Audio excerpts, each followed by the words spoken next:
on film. Hello, guys. Let it warm up first, but I also need fuel actually. Much we got 35 kilometers left apparently. That really depends on how I drive though. Like that could be Used. Right, that could be 60 kilometers, or it could be 10, depending on how far I put my foot down. But yeah, I always just let it come up to temperature, oil temperature, before I do anything. Okay, and what is oil temperature? Bottom left. It's not currently registering. It only registers above 60. Oh yeah. But preferably up to about 80 before 75, 80 before I put my foot down a little bit. I can just do like a little bit of slight bit of surge. You'll get an idea. But yeah, this is in comfort mode, so it's quiet. Yes, I'm enjoying myself. And refined and comfortable. It has sport mode. No, dynamic mode. That's what it's called in this car. It's called dynamic mode. I think in Emily's car it's called sport, and the Golf R it was called race. Dynamic. It's better. Yeah. So the reason I think the reason why they decided to go with dynamic as a word was this could be this is total bullshit. But what I was thinking was we're in Australia. Yeah, this is bullshit. But I was thinking there's an association between that and the dynamic dampers that this has. So this has magnetoroological dampers or something like that. And yes. So basically the oil, the fluid in it is like its viscosity changes based on an electric current. What? Inside the dampers, like the struts. Yeah. So the viscosity, which is like effectively, if you have your valves, how quickly the oil can flow through it is based on its viscosity. Okay. And so the damping effect that you get will be a function of the restriction of the valves and the viscosity of the fluid. So if you can change the viscosity of the fluid, you can change the damping effect in the springs, in the dampers. So I don't know if you know what difference dampers make to the feel. Yeah, I was about to ask what role is the dampers. Anything that kind of like bounces a lot, the dampers are like shot on. So old cars those bounce forever. They're like, it needs new shocks or new dampers. That's because they're worn out and oil just flows too freely, and so they just keep bouncing. Okay. Anything that's like really really stiff, and not stiff because the springs affect stiffness as well, but more like the way it just controls itself. That's a lot of damping usually. Yeah. So this currently is in comfort mode, so it's in its softest setting, and it's just kind of cool. It floats around. It's not a big deal. Yeah. But you'll notice, I'll try and get to it. This road's a bit too smooth to notice a big difference just going on this road. But I'll chuck it over into, and this is where it gets more fun. Here we go, guys. I still don't have oil temperature yet, so I can't put my foot down. But you can sort of feel there's a bit more nervousness in suspension. You know what I mean? Like it's a bit more bouncy. Just not by a huge margin, but it's just a bit more firm. Yeah. So that's I get that. Yeah. So that's because it's increased the viscosity of the oil to make it a bit more firm. And the cool thing about this car is it can do that like 100 times a second. It's like a 10 millisecond turnaround. So it can detect when it needs to be firm and when it needs to be soft. Just in like 100 times a second.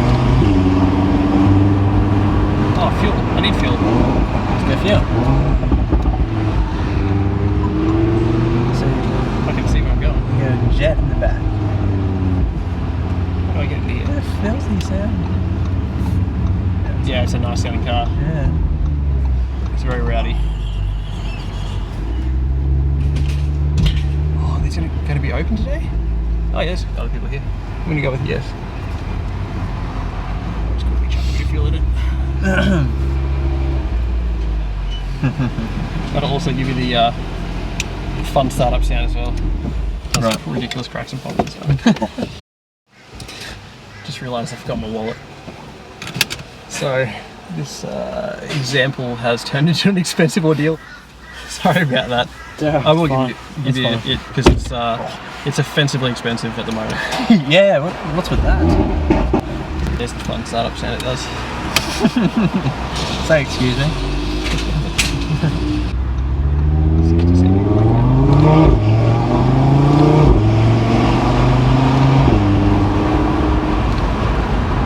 What do you prefer, the foot or the flaps? Sorry, what?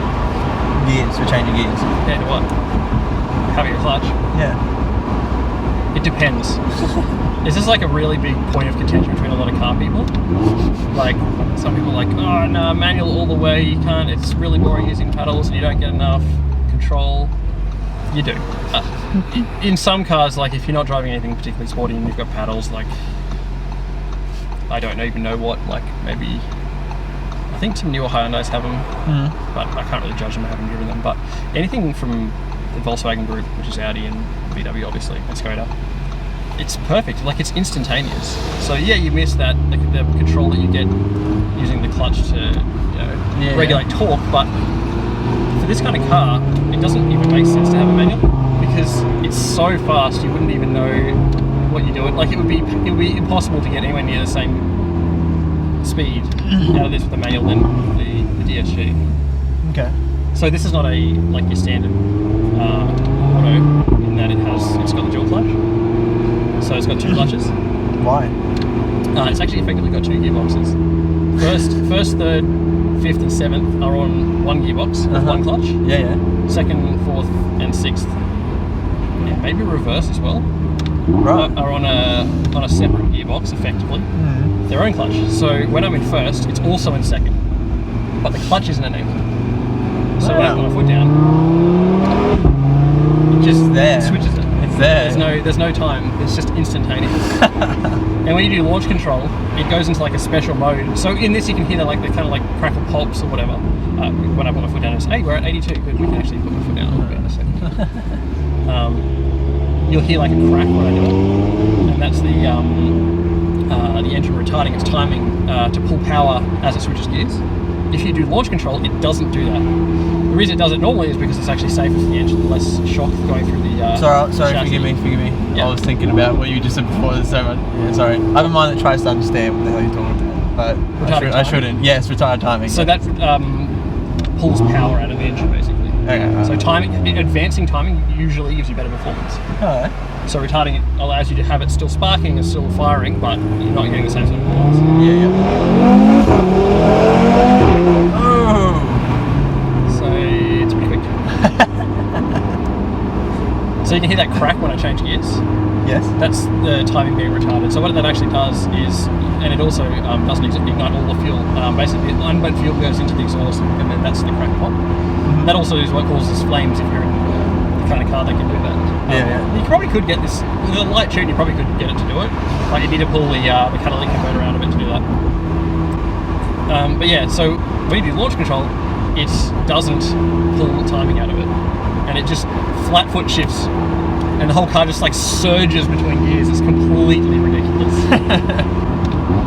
That was so fast you didn't notice. What's that, the gear changes? No, just the takeoff.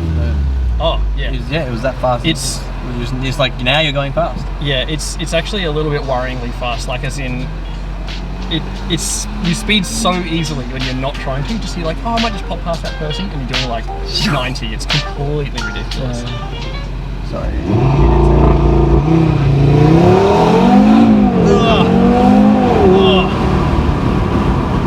That was 100. You're kidding. And then you go like this. What? Good and calm and quiet again. No one has any idea.